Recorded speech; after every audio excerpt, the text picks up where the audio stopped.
warmed our hearts. The ties between our two countries did not start during the period of the struggle against apartheid. It started more than 300 years ago. So there's a lot of history between our two countries. Our nations are bound together by ancestry and a shared resistance to the atrocities of slavery and colonialism. One of my former ministers, who is now writing a book about his own family, traces his history, his family history to Malaysia, and how his forebears were taken to South Africa as slaves, and he has been able to trace it in great detail, which in many ways speaks to the bonds between our two countries. So when we come to Malaysia, it's like coming home, much as there are memories of sadness, but it is like coming home. And we'd like to thank you for inviting us to come. As the people of South Africa, we will forever remain grateful to the people and the government of Malaysia for your support in our struggle for freedom, but also in the formative years of our democracy. So this meeting today constitutes an important step towards what I would call revitalizing and strengthening our relations. We have reconfirmed that trade and investment opportunities need to be expanded between our two countries, particularly during this period of geopolitical tensions and challenges, where trade is being used as a weapon. We do believe, as you do too, that we need to expand our market base, and having been so closely related to one another and it tapered down over the years, we would like to recalibrate that and make sure that our ties get stronger and stronger. So South Africa will strive to further strengthen our existing collaboration in the many areas of common interest. The momentum which these consultations have generated should not be lost.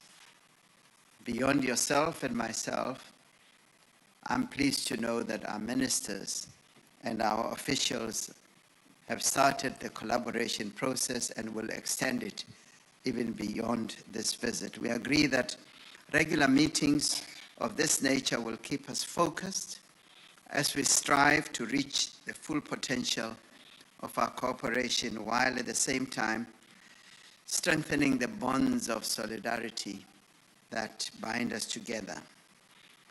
So South Africa attaches great importance to its relations with Malaysia.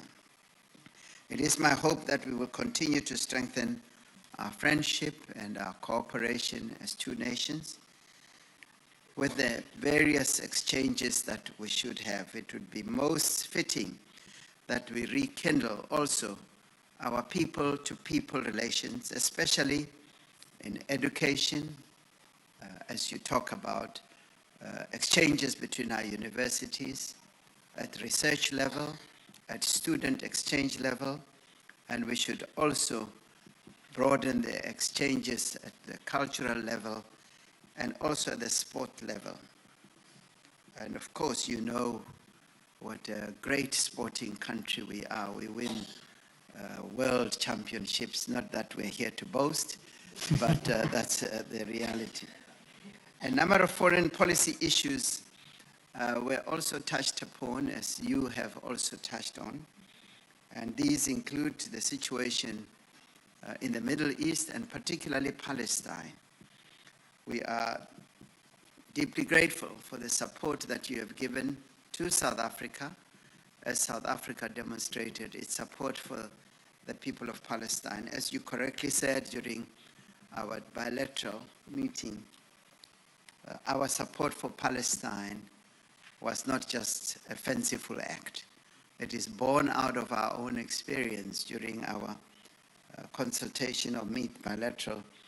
You did mention that the concept of apartheid is also what we see being practiced in that part of the world. And it is this that has motivated South Africa to raise our complaint to the International Court of Justice, a move that you have supported us in, much as it has been risky and fraught with a lot of opposition. But we thank you for acknowledging that it was a courageous move on our part, and we will continue to seek justice for the people of Palestine, like the world sought to see justice for us as South Africans when they also went to the United Nations to declare apartheid a crime against humanity. And we, seeing the genocide that is unfolding in Gaza, saw fit that we should act in the same way that the world acted when they opposed apartheid. And we count you as one of those countries that joined in the opposition against apartheid and also against what is happening in Gaza. We together engage in a number of multilateral forums where at a diplomatic level we work together, and we obviously want to deepen that.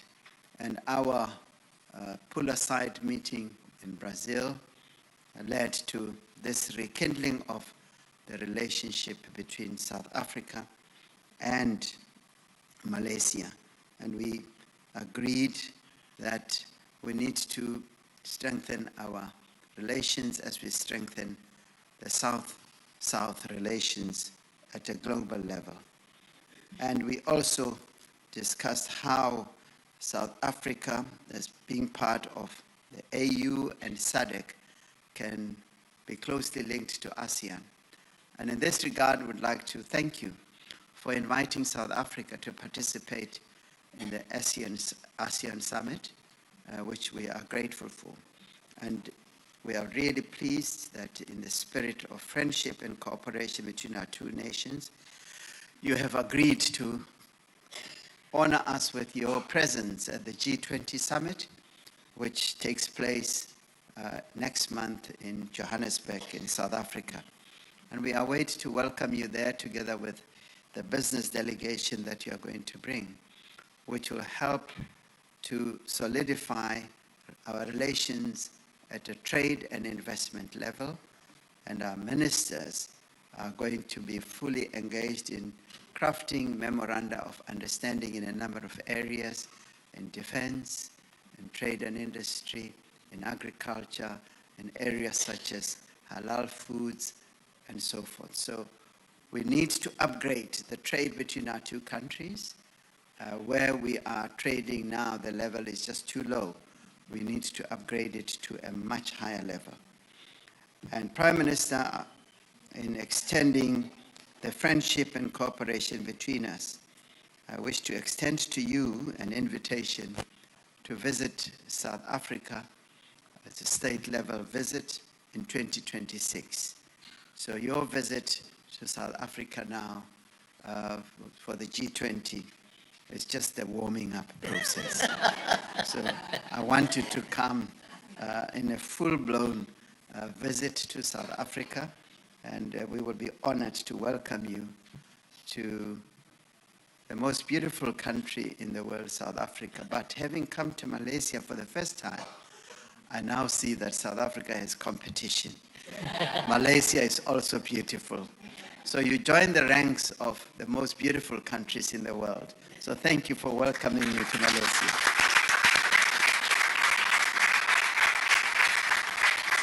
Thank you, Your Excellency President. Excellencies, ladies and gentlemen, we will now open the floor for a question from our media representative.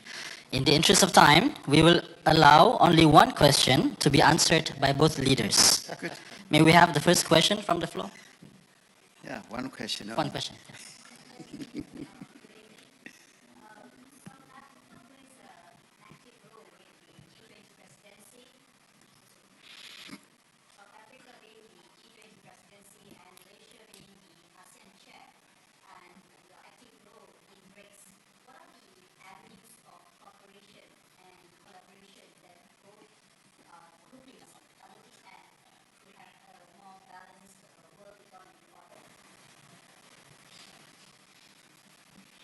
Okay. Well, the fact that we are both fortunate countries to be leading ASEAN and us to be leading the G20, and where we are both as countries involved in various engagements. And I've heard that leading up to the ASEAN Summit, there have been more than 250 meetings that your ministers have engaged in. We've also had a similar type of involvement, more than 130 meetings that have encompassed many, many people from various parts of the world. And during those engagements, we have noticed that we are able to extend cooperation across many countries in a number of areas, be it on policy matters, social policy, issues like climate change, issues like, in our case, dealing with national debt issues, national issues like how climate change challenges can be funded and how the cost of capital can be brought down. So all those areas that there's been collaboration in, South Africa has been given leadership. And similarly, I think Malaysia has also been giving leadership in those areas. And most of what we've been focused on is to improve the lives of our people, but to also extend trade and investment. So through these platforms, be it in BRICS, be it in the G20, and be it also in the G7, where we are invited quite often. And even at the UN level, we want to create a better world at the social level, at the economic level, for the peoples of various countries to lead a better life. So we focus on all those issues, but principally on how through economic policies, trade policies, we can improve the lives of people. So that has been the main area of focus for our involvement in those structures. And in the main, our involvement has been quite effective, much as we are a small country of just 62 million people, being in the south of the African continent, far away from many markets, but our involvement at the global level has been quite impactful.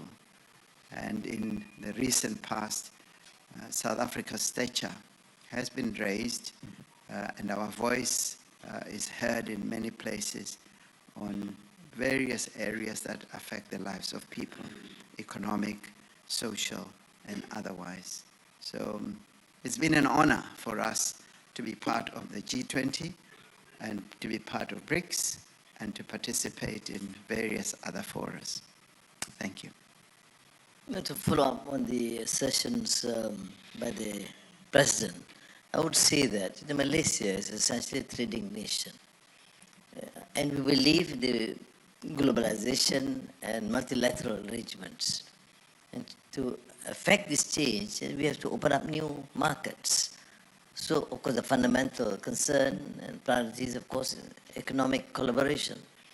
But in this polarized setting, we realize that discussions should extend to other areas, culture, the arts, research, education, and more so about the essential sentiments and aspirations to protect human dignity and honor.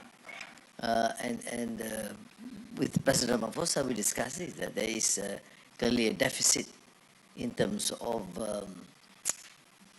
among the political leaders in terms of protecting honor, dignity, and the lack of compassion.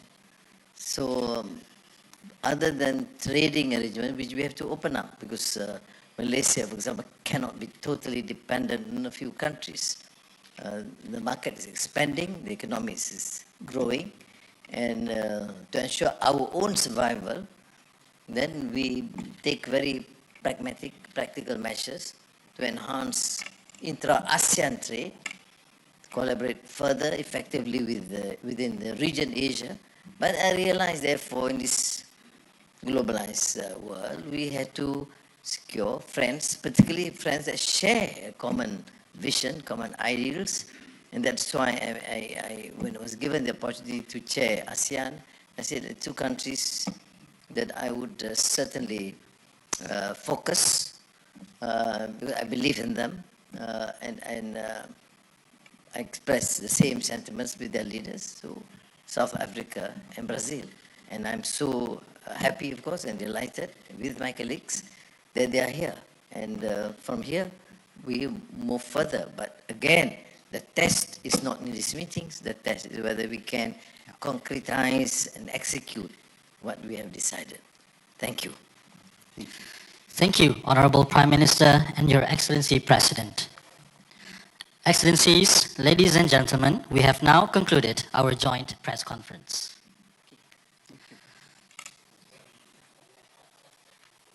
Announcing the departure of His Excellency the President of the Republic of South Africa and the Honorable Prime Minister of Malaysia from the hall. The rest of the delegation may proceed to the banquet hall. Thank you.